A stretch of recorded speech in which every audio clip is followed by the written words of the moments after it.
The next lesson for Unit 10 is factoring by GCF and grouping. So factoring is essentially the opposite of multiplying, in the sense that with multiplying, we simplify the expression one way, and factoring will simplify it essentially the opposite way, okay? And that'll make a little bit more sense when we get into a couple examples. But first we have GCF, which hopefully we all know. GCF stands for greatest common factor, okay? Greatest common factor. So we want to find what is the greatest common factor between our terms in order to simplify it. So for number 1, we have 8x minus 4. And I want to factor this by greatest common factor. So I want to look at 8x and negative 4 and say what are common terms between the two that is the greatest common factor. Okay, so between 8x and negative 4, okay, the common factor between those two terms would be a factor of 4.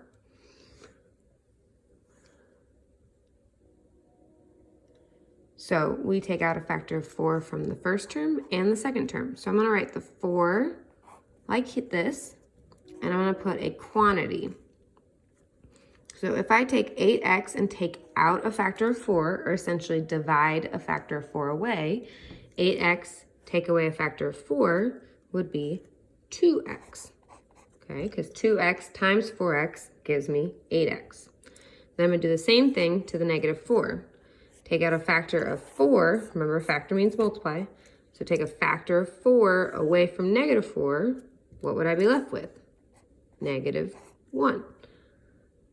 Okay. And so this would be the answer for number 1. It is the simplified factored GCF version of the statement 8x minus 4. Now, when you do your greatest common factor, the best thing about this type of problem is that you can check your answer by redistributing what we did in the last lesson. So if I say 4 times 2x, I get 8x. 4 times negative 1, I get negative 4. So therefore I can self-check that I got the answer right. Okay, so again, if you distribute the GCF back, it should equal the original problem.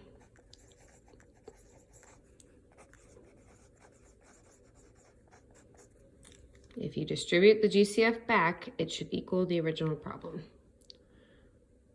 So let's try number 2. Number 2, 24y minus 18. So looking at those terms, what is common between 24y and negative 18?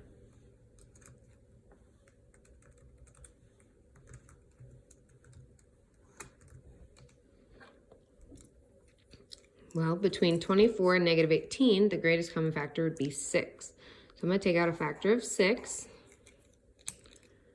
24, take away a factor of 6 would be 4y.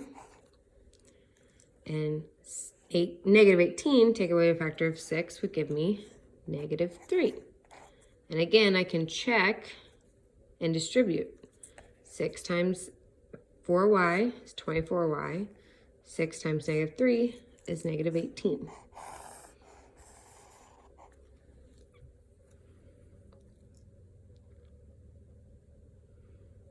Let's try number 3. 48x squared minus 36.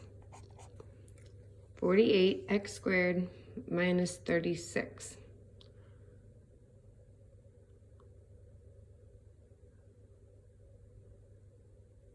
So looking at those two terms, thinking about its factors,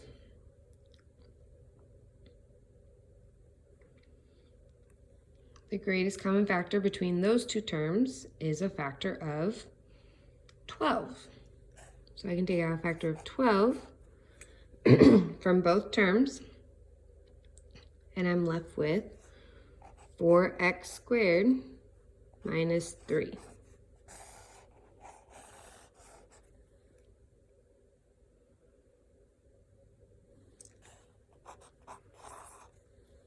Number 4, negative 25x squared.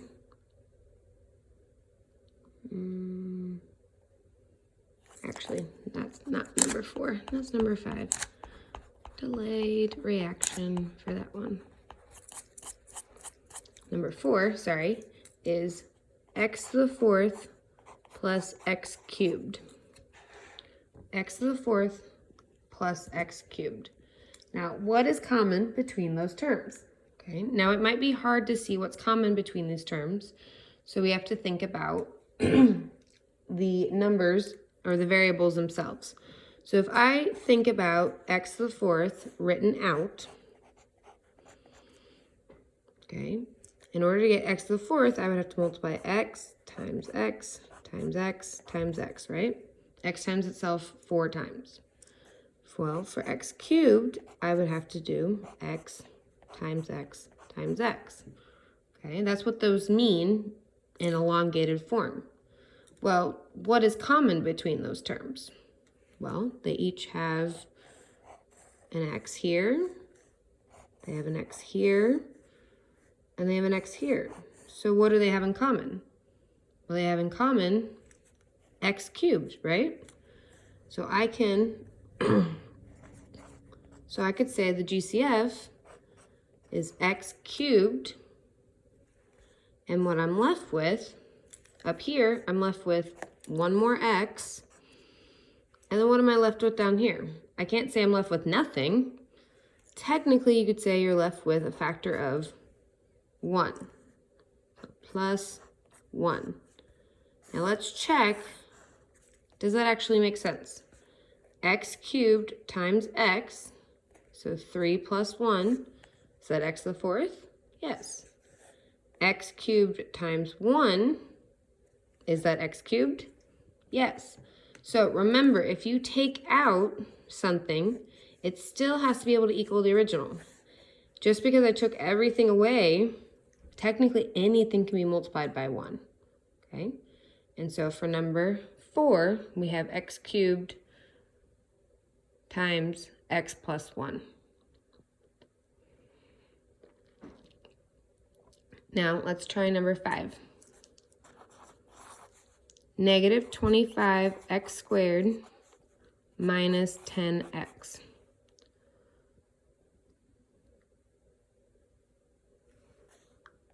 What does that equal? So now we have numbers and variables in the same problem. Okay. Now another rule of thumb to consider. If the first term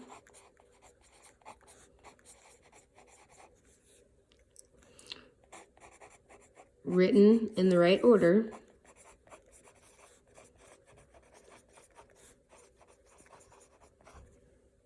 is negative,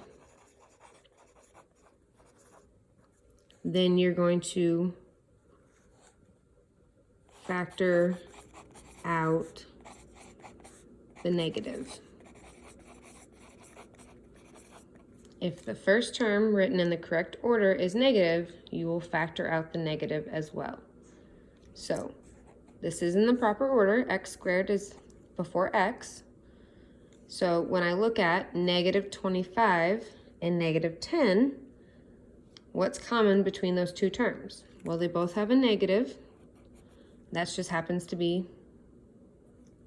a scenario for this one. Between 25 and 10, we have a 5. And then what about our x's? We have x squared and x. So think about how they're written out. What would have to be in common between both of them? Well, x squared has to be x times x, and x is just x itself. So therefore, negative 5x is going to be that GCF. What would be left over?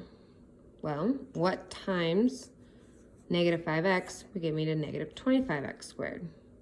That would be 5x. Same thing here.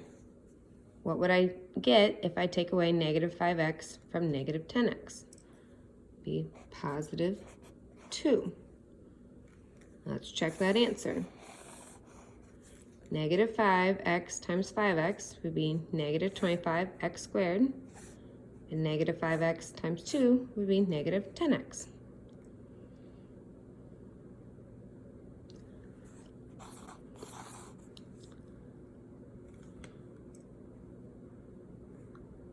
All right, so let's see what you do with this one. Negative 78x cubed plus 6x squared. Factor out the GCF.